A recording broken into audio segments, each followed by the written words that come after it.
So Phil, one question that I have to ask here, and I know a lot of folks are going to be wondering out here is, is Generac here to stay in the renewable space? So I guess let's just get right. Let's get right to the chase here. So what's going on with SnapRS?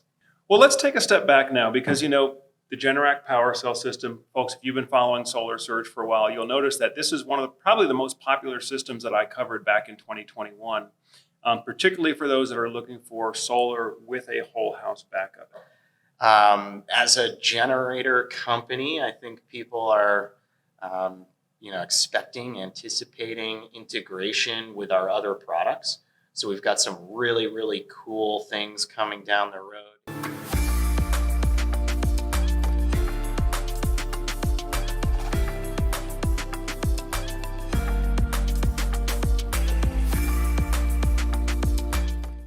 All right.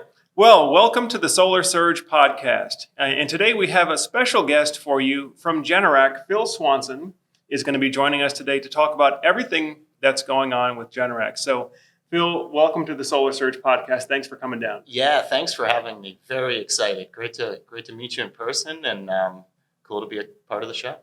Absolutely. Well, really looking forward to chatting with you about what's going on here. So, folks, Phil Swanson is the Senior Director of Fleet at Generac. And Phil, can you kind of explain what does that mean for folks that might not be familiar with the terminology? Yeah, absolutely. So essentially my role is supporting our field installed product.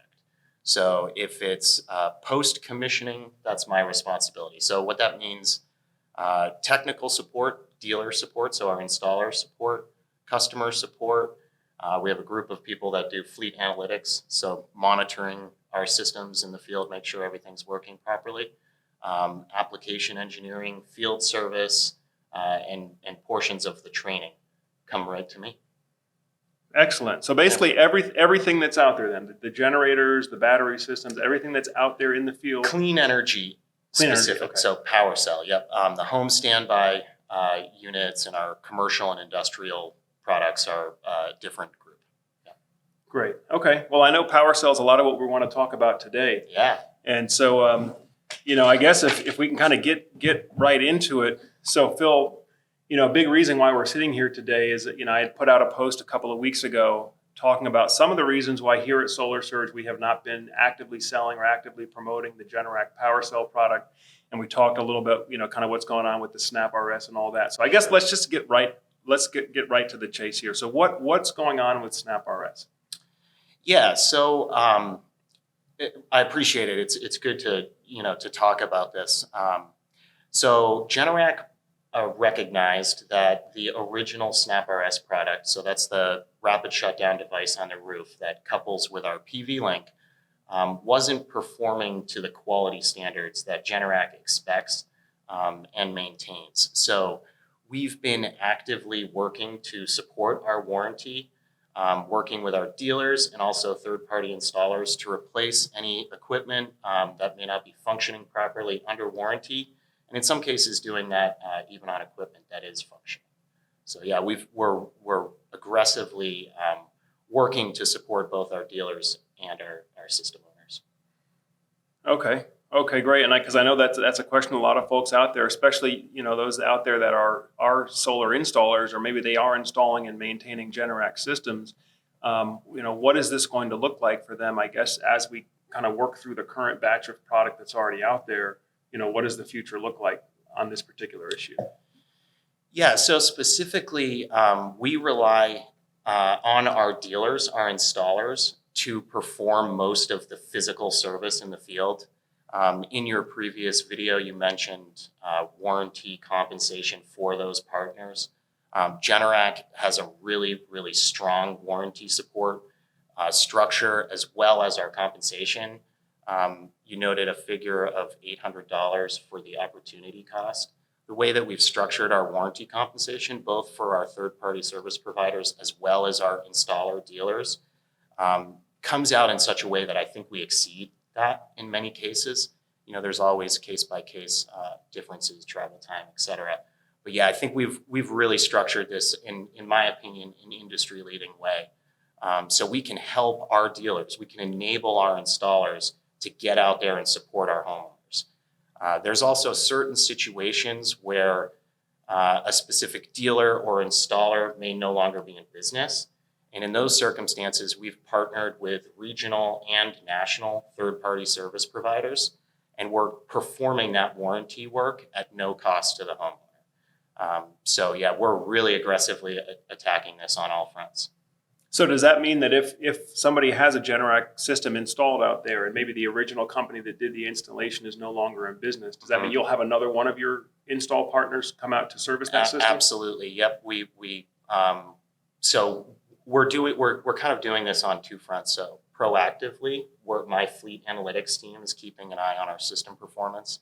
So in some cases, we're assigning those service leads, if you will, to our third-party service providers. But there's also a conduit for our homeowners to contact our 24-hour customer support line, and then they can request that their system be worked on. So you have the confidence that GENERAC is keeping an eye on your system, but you can also self-advocate as a homeowner. Give us a call, and we'll get someone out to help you, whether it's your original installer or someone else. Okay, and what's the best way to do that? If there are, let's say there are a homeowner out there watching this now and they have a GENERAC power cell system and they want the system checked out, or maybe they're concerned whether it's working properly, what's the best thing for them to do right now? So there's two ways to get a hold of us. One is by phone and one is by email, and we can provide that contact information.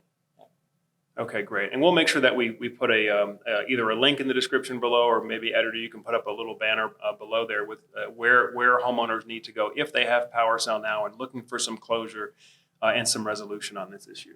Yeah, and I would just reiterate, GENERAC has 60 years of history building an organization from the ground up, started in a garage, and now it's a multi-billion-dollar company.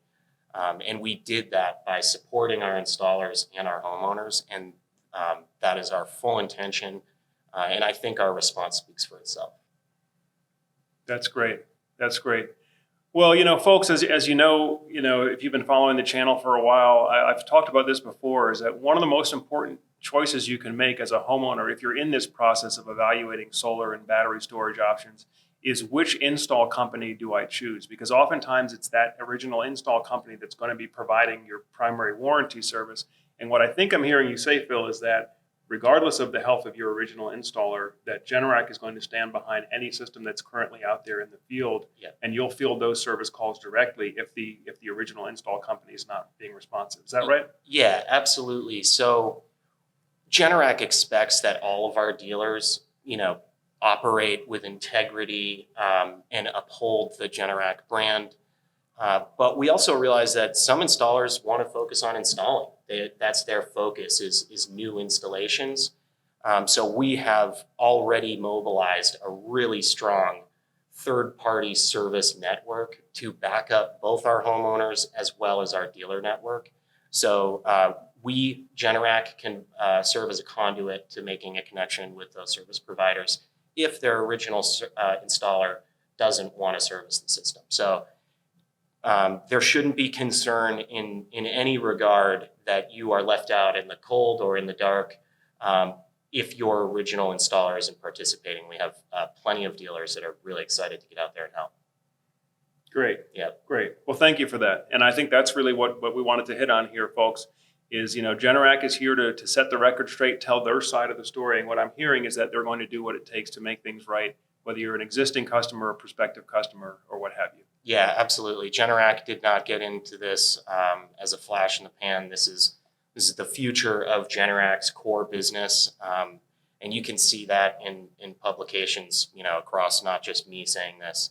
And so, yeah, I just want to reiterate that we are super committed both to this industry as well as our consumers and dealers, both on the generator side of the business as well as clean energy. Great. Great.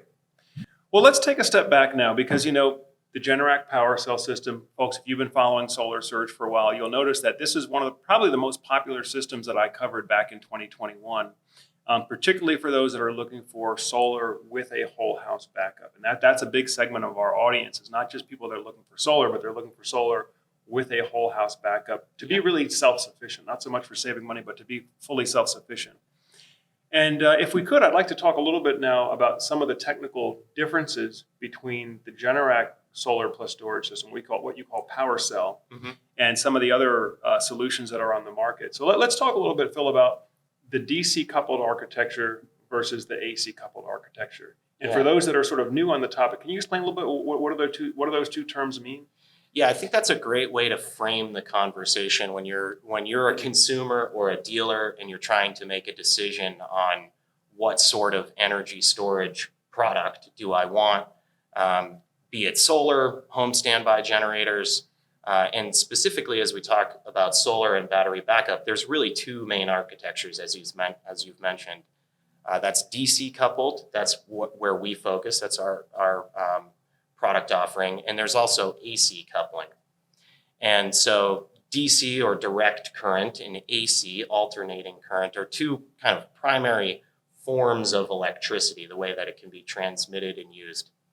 And so on DC coupled, what it means is you are coupling or you're integrating different energy sources on a DC bus.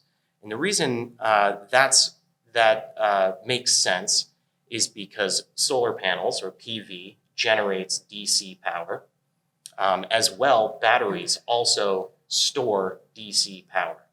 So when you're moving energy from the solar as the source to a battery, and then eventually to a load to be consumed in the house, whether you're plugging in a microwave or turning on the lights, that's where you need to convert to AC. Most of our appliances in the home need an AC source to operate. So one of the main advantages with a DC coupled architecture is that you're only making that energy conversion from DC to AC when you need it. It's on time of use. And the reason that's important is because there are efficiency losses anytime you're converting energy from one DC to AC. So the less times you're forced to do that as we're managing energy within a home, the more efficient your system will end up being. On the AC coupled side, so we can talk about that quickly, that is another approach to integrating PV energy storage in the loads in a home. And the main difference there is that the point of interconnection or the point that you are making the energy exchange is on the AC side. And so there's value and there's merit to that approach, but there are also drawbacks to it. And the main drawback is just the nature of having to convert the energy between AC and DC more often. So for example, if I've got energy in a solar panel that comes in through an AC coupled inverter, that would need to be converted from DC to AC.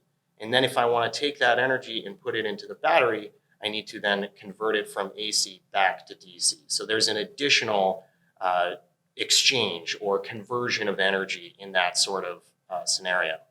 Now, one of the merits of AC coupled is that it's easy for retrofits. So for example, if you have existing PV and you wanted to add battery storage, that's an advantage there.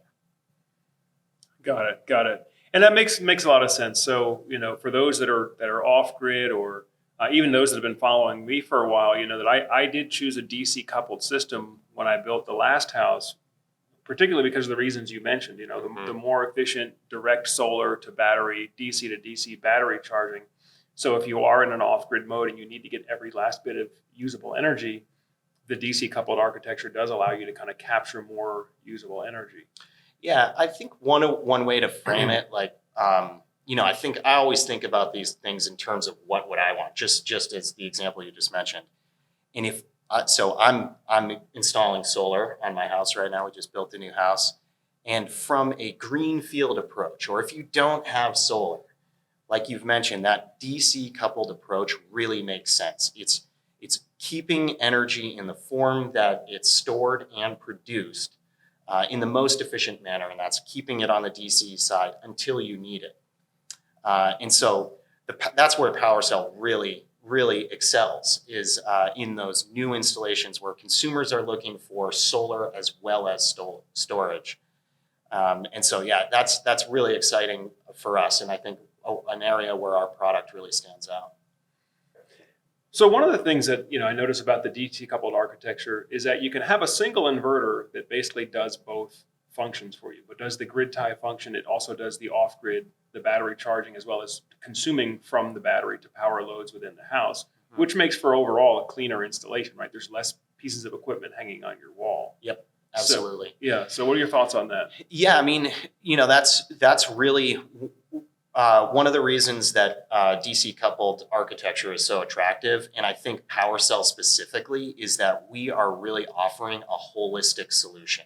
So when you come to GENERAC for a solar plus storage, you have one company that's basically providing all of the technology for you. So if we're talking about PV links, which is your power conversion on the roof, you have your battery cabinet as well as the power conversion in the battery, inverter, ATS, load management, all of that comes to you from GENERAC, which makes for a super slick installation, really clean. And so again, to me, it's almost a no-brainer. If you're going for a new install and you want PV plus storage, that's where PowerCell really shines. Yeah. Now, what about the cost implications for that too? Are there cost savings to be achieved having that single brand and kind of a single inverter handling all the function for you? Yeah, definitely. This is something you commented on in a previous video too. PowerCell was intentionally sized the way it was, which means that we, under a single inverter, so one inverter mounted on the wall, with one battery cabinet, that gives you 18 kilowatt hours of storage. And so that exceeds, the vast majority of our competitors. And in most circumstances, in many circumstances, you would need two devices from some of our competitors to offer that same value proposition in terms of both kilowatt hours, so that's your storage capacity, as well as kilowatts, or your instantaneous delivery of power.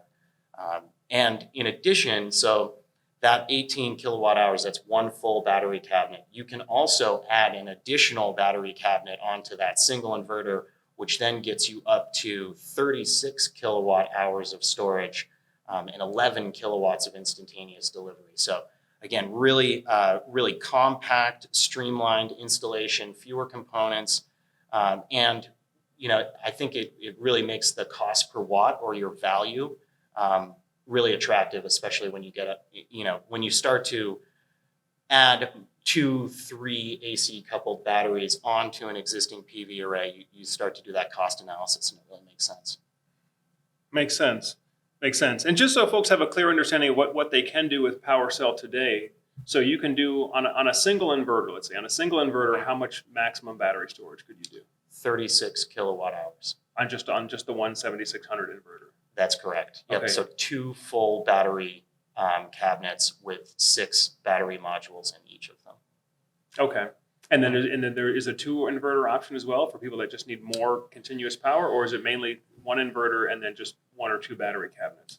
Yeah, so we do have installations in customers putting multiple inverters on the home.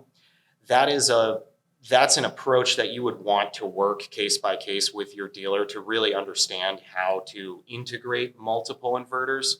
Our core value proposition is that single inverter with 1 or 2 battery cabinets. And in fact, even with 1, you have flexibility there. You can do 1 cabinet with 3 modules, 4, 5, or 6, which is a full battery cabinet. So a lot of flexibility in terms of a single inverter install, or in some cases where it makes sense, a multiple inverter install.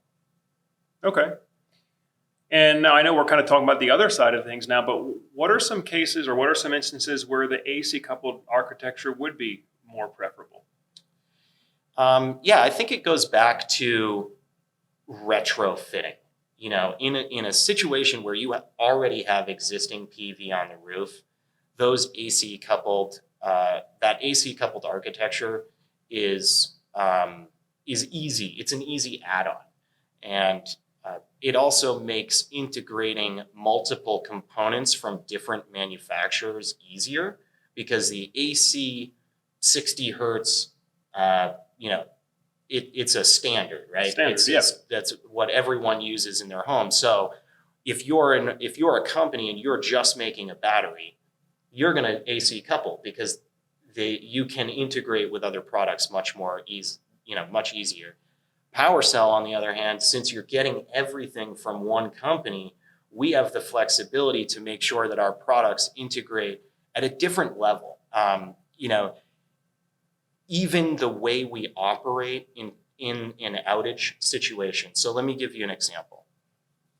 You have an outage, you're islanded, meaning the inverter is no longer connected to the utility, we're on battery backup. It's the middle of the day, your home is only using 1 kilowatt, your battery is almost fully charged. With PowerCell, what's going to happen is we will back off production from the PV link and feed your local loads directly. So if you're pulling 1 kilowatt, we are going to go directly from PV through the inverter to those local loads. We're not going to touch what's in the battery because the battery is stored. We want to save that for later. Let's say you turn on some more lights, your loads go up to 5 kilowatts. PV links will draw as much power as they can from the array. Again, feed those loads directly. Only when you exceed the PV capacity at that given time do we start to draw from the battery. In an AC coupled architecture, you don't have that level of integration. So we'll do the same example with an AC coupled architecture. Battery is fully charged, your home needs 1 kilowatt. You can't control the micro inverters or the AC coupled PV in the same way. So if you only need 1 kilowatt, you're going to draw off the battery. PV is not going to work. It's going to be turned off. You'll draw off the battery until the battery is sufficiently uncharged. You've got capacity in the battery that can then accept the full output power from the array on the roof. So one of the things I hear from consumers that have an AC coupled architecture, they're in an outage, bright sunny day, not using a ton of power, their PV's off. They're drawing from their battery. So that's one example where I think the DC architecture is really superior.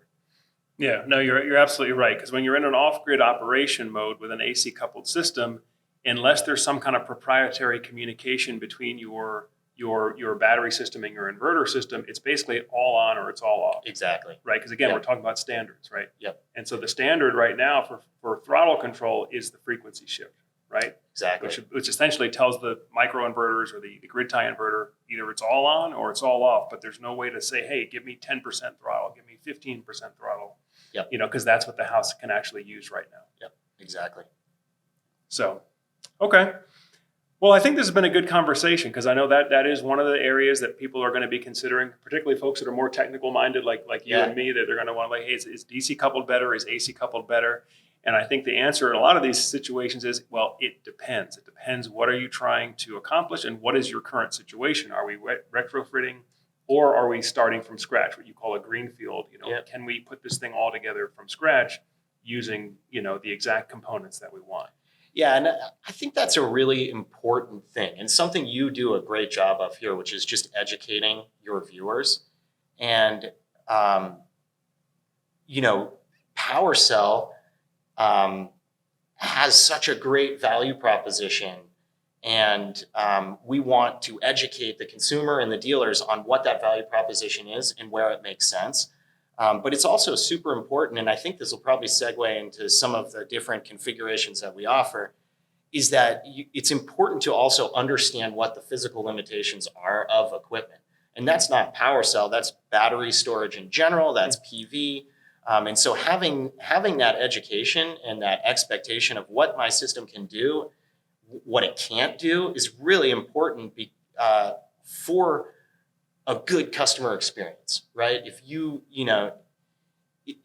buy a sedan and you want to tow a boat and someone tells you can, and then you end up not being able to do it, that's not a good customer experience. Doesn't mean the sedan doesn't have value. It's just the conversation wasn't right to begin with. So, I think that's something that we can get into here, and I'm excited to help set those expectations and educate. Yeah, well, I'm glad you mentioned that because let's get into that because so many of the people watching here today and so much of what people are expecting from us is solar with whole house backup. And that's the Yes. term we hear now, whole house backup, Yep. whole home backup. So let's talk a little bit about how does GENERAC PowerCell work? How can it deliver a partial home backup, on the smaller side? And then how could it deliver a so-called whole home backup? And Sure. what does that actually mean? Yeah, so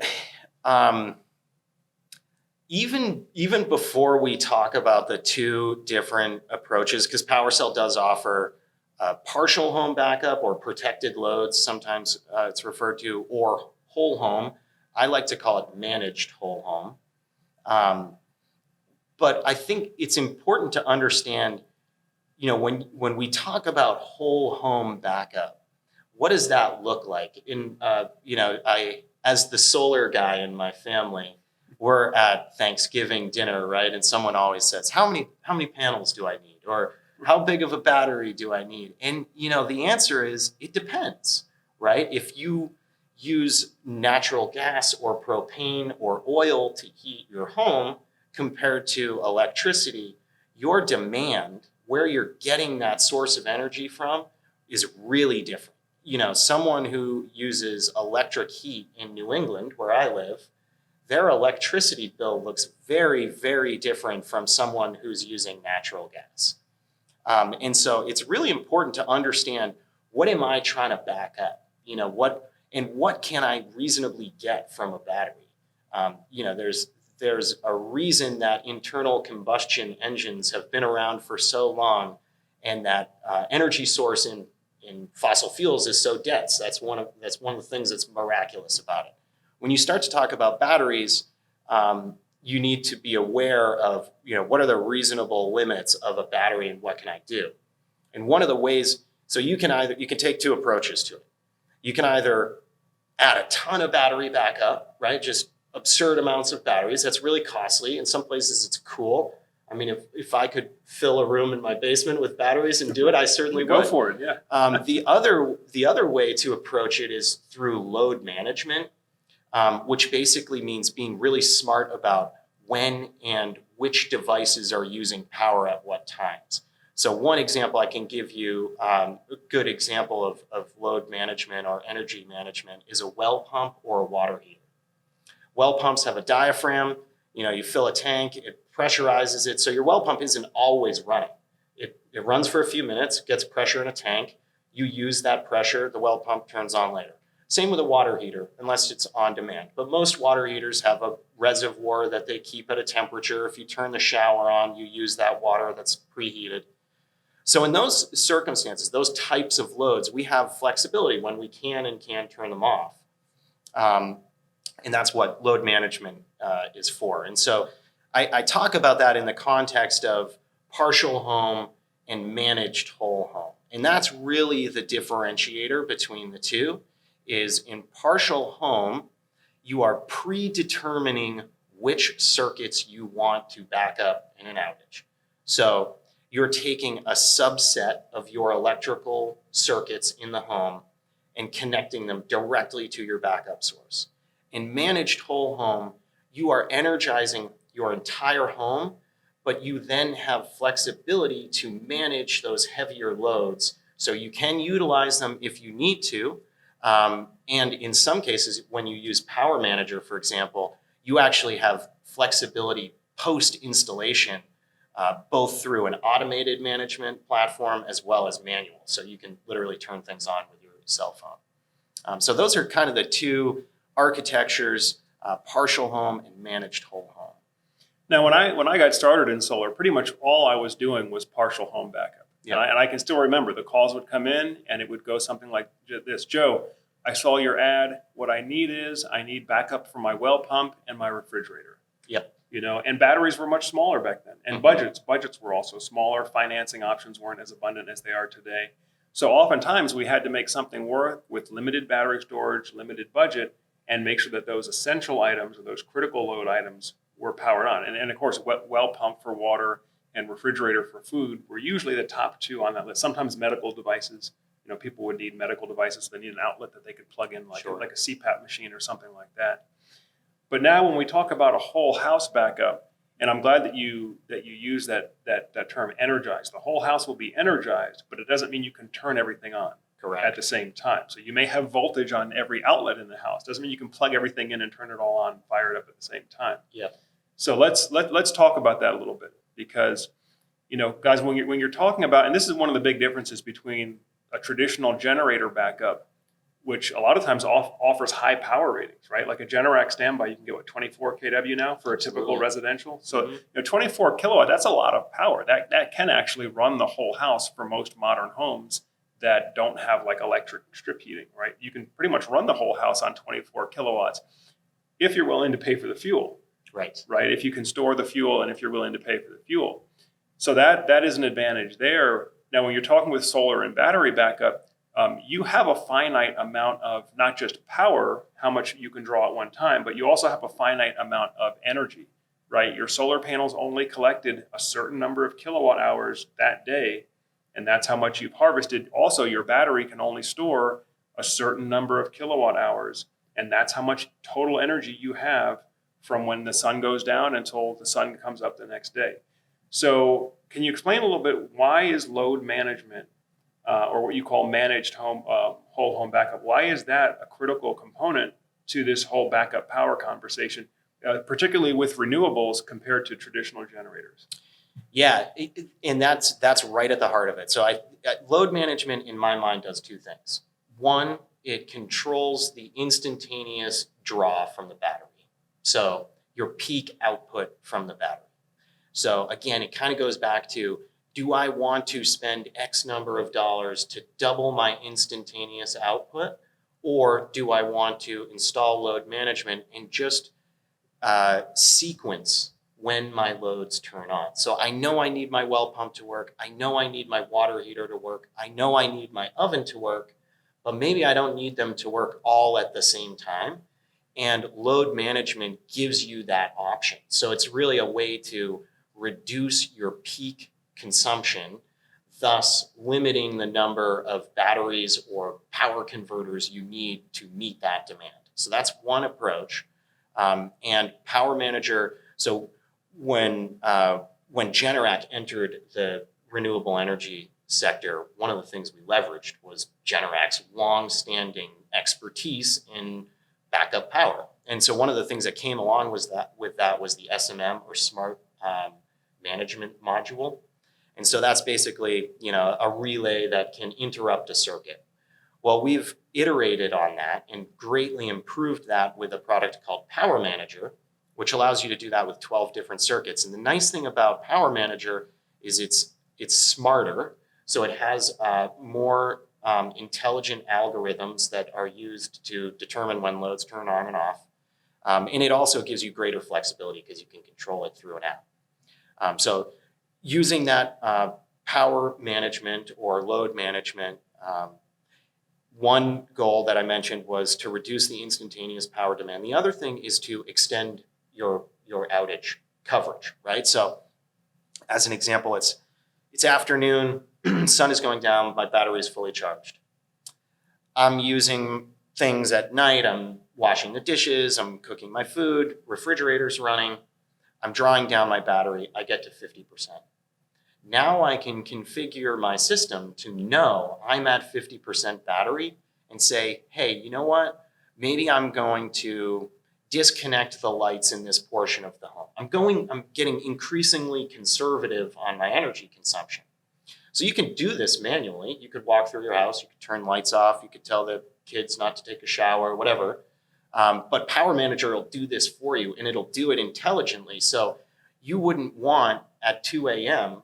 your well pump to kick on and your water heater to kick on and draw your battery down so you didn't have the bathroom nightlight when you needed it, right? That's what Power Manager does for you, is it keeps an eye on both instantaneous draw as well as energy storage in your battery, and make sure you're optimizing that usage when you really need it. And you can configure, you can tell the system, hey, these are my priorities. These are the things I really always need, and these are the things I can live with or live without, with the other variable being energy storage capacity. So that's really cool. And techies, right, that will get really into this, because you can play with it, you can change it after the fact, and make sure you really dial it in for those outages. Absolutely. And this is one of the key things to make a successful whole home backup work. Because again, whole home backup does not mean unlimited power or unlimited storage. What it means is every part of the house will have access to energy. So it'll be energized, but you still have to budget where you want to spend that energy. And so it comes down to priorities. I think it really is, that's what it boils down to. What are your order of priorities? Because if well pump is high up the list, right? But clothes dryer is lower on the list, then very simply, if the well pump needs to run so you have water, the clothes dryer, if need be, the clothes dryer will be automatically turned off for you. Exactly. And as you said, GENERAC's background, having done generator backup systems for so many decades, this is a problem that you all have already had to tackle many times before getting into the renewable space, right? Yeah, and every year homes become more electrified, and so more and more devices that we use are using electricity. And so that demand is always increasing, but there are also opportunities to save and ways to be more intelligent. One of our recent acquisitions was Ecobee, which we're really excited about bringing into the energy technology portfolio, which is really our next gen product offering. And that's one of the biggest loads in a house is thermal management, so AC or heating. And so if that gives you just yet another way to really be cautious and aware of when you're using energy. And it's not just in an outage situation. There's value in certain markets to using energy at certain times. We know in Hawaii, California, power is more expensive when more people are using it. Yeah, Arizona. Absolutely. And so that's one of the cool things about a battery backup system is it's, generators are exceptional at providing real-time power in an outage. They are great at doing it. And you've got to spend a lot of money in batteries to mimic a 24 kilowatt generator with a 200-gallon propane tank. However, the generator, when you're not in an outage, isn't really doing anything, right? That's one of the values of these battery backup systems, especially in certain markets, is rate arbitrage, being able to manage consumption of your home, using energy from the utility when it's cheapest, and using your stored energy when it's most expensive. And then you start to really get additional value out of your system. Absolutely. Absolutely. And especially in light of what's going on now in California, California is the largest solar market in the country. Their net metering program pretty much got gutted. Absolutely. A couple of months ago, and so those rule changes will take effect now in 2 months. The typical 1-for-1 net metering credit is going to be going away for many California homeowners that have a for-profit utility like PG&E or Southern California Edison or some of those larger companies. So what does battery storage mean for somebody like that? Maybe they haven't looked into batteries before because they were more drawn to solar because of the environmental or the financial benefits. But now this idea of storage and backup power is kind of coming into the conversation. So what would you tell to somebody like that who's, now there's a financial case to have the battery besides just backup power?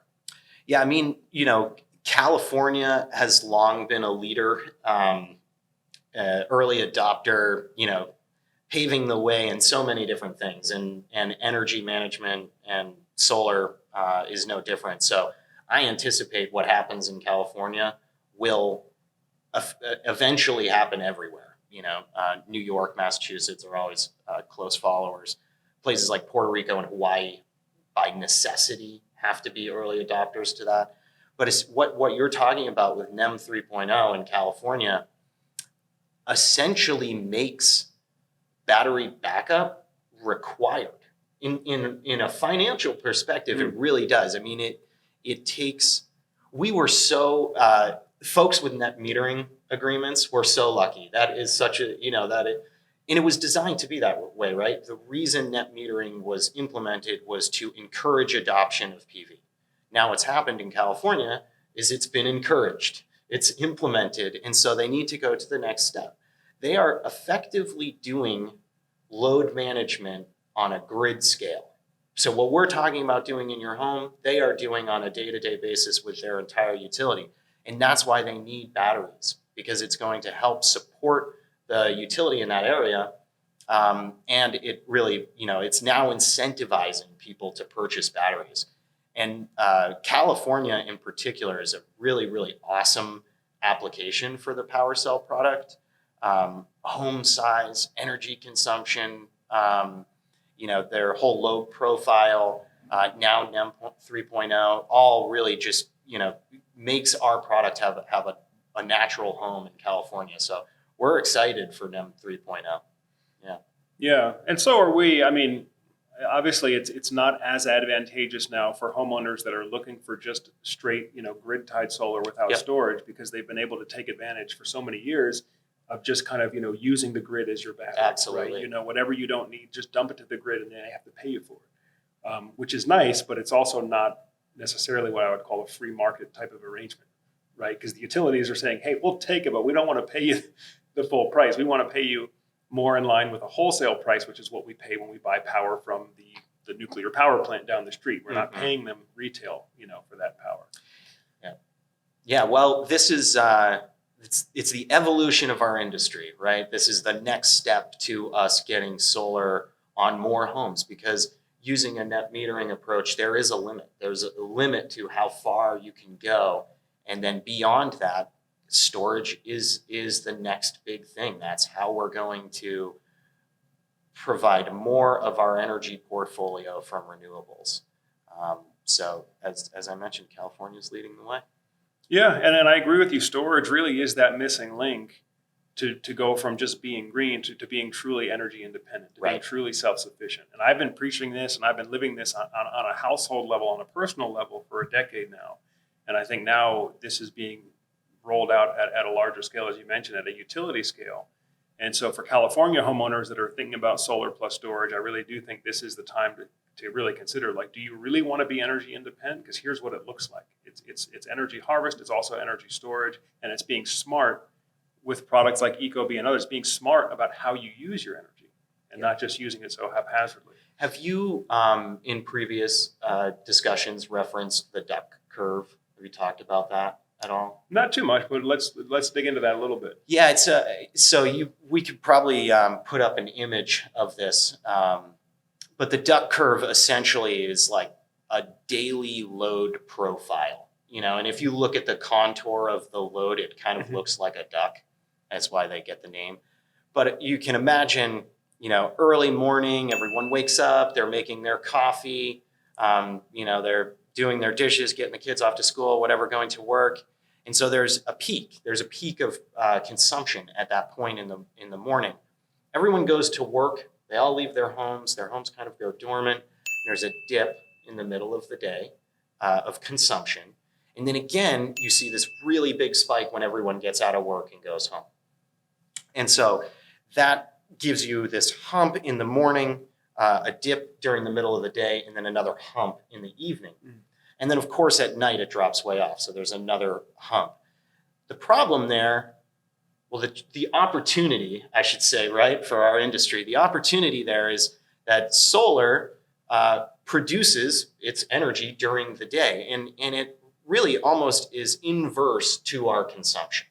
So the more PV you put into the utility during those daylight hours, the more dramatic that dip during the day becomes from a utility power provider's stance. So what batteries can do, and this is where our on-grid battery value really comes in, is we can store energy from the PV during the day when people aren't using it. So effectively reducing the dip in the daytime trough. So we're reducing that trough, and then we can export or use that energy during our peak consumption hour in the evening. So we smooth out the ducks curve. And that makes it much more sustainable from the utility's perspective in order to supply reliable power. So previously, where net metering was having a negative impact on the duck curve, with batteries, we're actually now having a positive impact on that duck curve. So really, really cool. And I encourage everyone, you can probably Google it, duck curve, take a look at it. I think it'll make sense to you and really helped me to visualize the value of batteries, and in another way to look at it, the challenges that utilities have to handle solar on the utility. So, yeah. Right, right, right. And I think this touches on this issue of, if your solar generation is not coincident with your energy consumption, then there's this issue of where do you store the energy? What do you do with the excess energy? And how do you get it back when you need it? And of course, if you're on net metering, you kind of just assume the utility is going to solve that problem for you. If you're going to be more self-sufficient, you're going to have to kind of work on that solution yourself. And that's where storage really comes in to help smooth the curve, as you say. So Phil, one question that I have to ask here, and I know a lot of folks are going to be wondering out here is GENERAC here to stay in the renewable space? I know you guys are dominant in the generator industry. In fact, your company is synonymous with home standby generators. But for those wondering, is GENERAC really here to stay long-term in the renewable space? What would you tell them? Yeah, I'm glad you asked that question, because we really are. GENERAC as a company is committed to this space. And I think you're seeing a transformation of the whole organization focusing really in on solar, storage, battery backup, whole home energy management, ecobee coming into the portfolio. And so that's our vision, that's where we're headed. But we've shown this and we've demonstrated this over the last 60 years of the company starting in a garage, now a multi-billion-dollar organization. And we did that through supporting our dealer network and our consumers. And so our track record shows commitment both to our install partners as well as our homeowners. And the decisions that we're making from a leadership level demonstrate our commitment and our focus and our transition to the renewable energy sector. So I'm really excited. Our CEO, I think, really has an incredible vision for where this company is going to be in the next 2, 3, 5, 10 years. It's pretty inspiring. Great. Okay. Now, those that are out there, they might be wondering, because again, part of what brought us together today was this issue of the Snap RS and the reliability, and not to beat a dead horse on that, but let's say if there's an electrical contractor out there and they're wondering, is GENERAC going to be a reliable partner? Can I build my business around a GENERAC partnership? Maybe the way that I built a generator installation business in the past, can I build my renewable energy business around GENERAC as a partner? Yeah, again, absolutely. We're really fortunate to have that experience, that relationship that GENERAC has been so good at forming between the company and the dealers. That long-term partnership is forefront in everything we do. That is our focus.